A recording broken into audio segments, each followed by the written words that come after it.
Episode 27 echoes after checkmate at City woke slowly, as though trying to forget what had happened the night before. Newsvans lined the street near the old substation, their cameras aimed at the twisted wreckage. Headlines screamed words like explosion, cybercrime, tech mogul saved, and who is the architect? Inside a quiet cafe several blocks away, Maya sat with the latte gone cold, staring at the foam until it melted into nothing. Across from her, Adrian was half buried in a newspaper, though she suspected he wasn't reading a word. "You know," she said softly, "when I said I wanted excitement in my life, I meant maybe a new job, not nearly dying in a building full of exploding wires." Adrian looked up, one eyebrow arched. "You're saying you didn't enjoy the dramatic lighting?" "Oh, the ambience was great," she said dryly. 10 out of 10 would risk electrocution again. He smiled, and for the first time in days, it didn't look forced. The morning light caught the side of his face, the faint bruise on his jaw, the shadow under his eyes. She realized, for all his intelligence and control, he looked human again. "Any word from Ethan?" she asked, still in the hospital. "He'll recover," Adrian said. "Says he's done with tech for a while. Thinking of opening a bakery." Maya blinked. "A bakery?" He shrugged. "Says he finds bread less stressful than cyber espionage." Relatable. The corner of Adrian's mouth quirked. "You could use a vacation yourself. Somewhere quiet. No codes, no conspiracies." Maya stirred her drink. "And leave you to rebuild your empire alone." "Not a chance." He looked down at his coffee, then backed up. "You're serious?" "Dead serious," she said. "Someone has to make sure you don't accidentally create another criminal mastermind." He gave a soft laugh, the kind that lingered between exhaustion and affection. "You're impossible." "Thank you." By noon, Adrian's name was all over the news. Reporters speculated about his connection to Alexander Kane, the disgraced co-founder of his firm. The police had ruled the explosion an industrial accident. Too few traces remained of Alexander to confirm anything, but as the coverage grew, so did the whispers. Was Adrian Cross the real mastermind? Had the architect even existed at all? Maya scrolled through her phone, frowning. "They're tearing you apart online." Adrian didn't flinch. "They always need someone to blame." "Well, someone else could volunteer," she said. "I'm tired of your face on every thumbnail."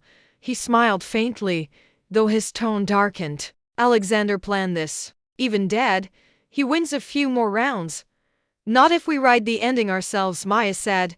He looked at her. "Meaning?" She leaned forward, eyes glinting with mischief. "Meaning we flip the story. Give the world a version that's so compelling they can't resist it." "You're suggesting PR warfare?" "Storytelling, Adrian. My specialty." He chuckled. "You want to spin a narrative?" "No, I want to tell the truth in a way that people will actually believe." Adrian tilted his head, intrigued. "Go on."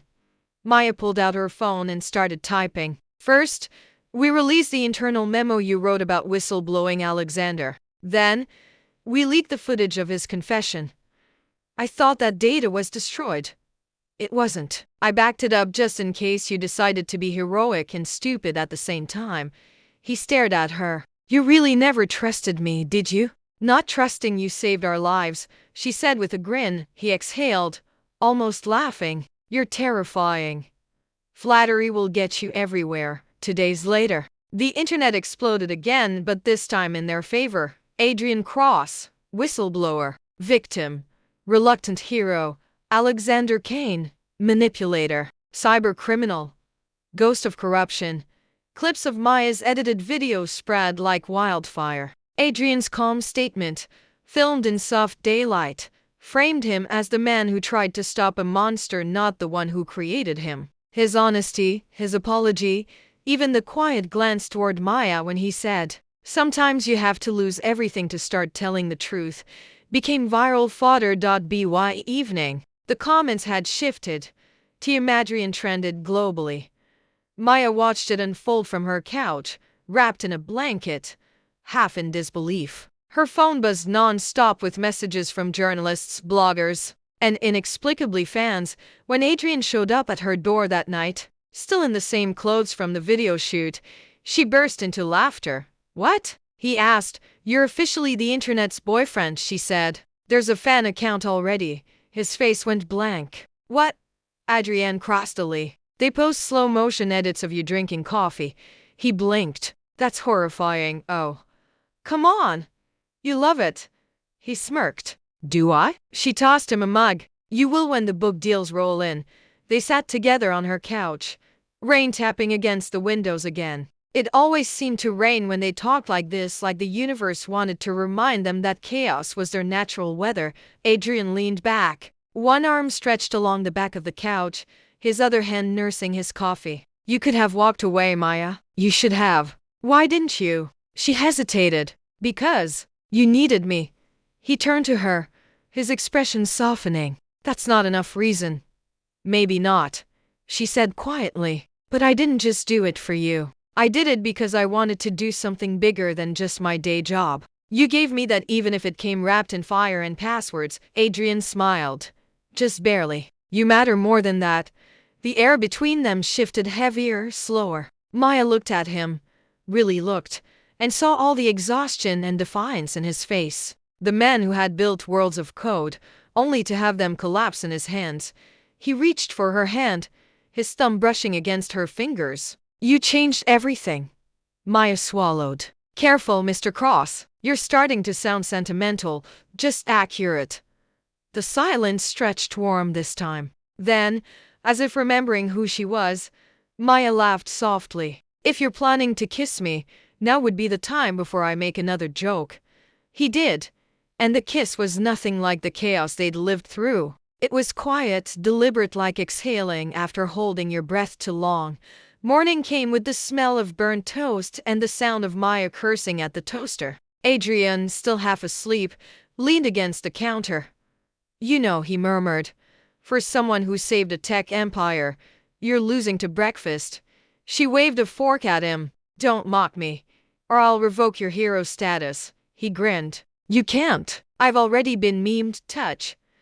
The TV was still on in the background, playing muted news clips about the investigation's closure. Everything seemed quieter now, until Adrian's phone buzzed. He glanced down and froze. What? Maya asked, noticing the change in his expression. He turned the screen toward her. It was a text. A known number. Just one line. Next move. Yours.